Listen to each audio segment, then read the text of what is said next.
C'est évidemment le caractère innovateur du produit. Chaque fois que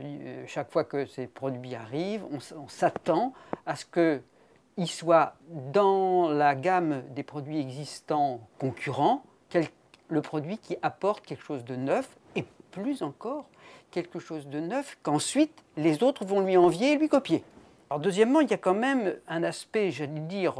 mise en scène de ces événements,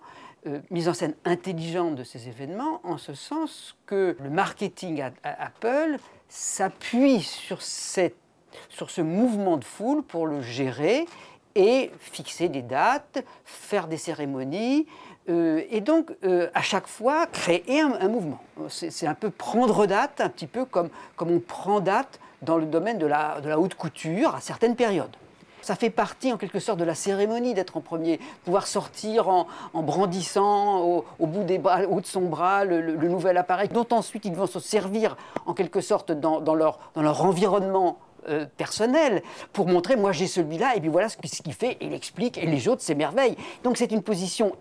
au niveau micro-sociologique des individus, une position finalement assez agréable pour certaines personnes, qui ne se feraient pas remarquer autrement que par justement cette compétence de ces produits numériques qui les rend particuliers dans leur groupe.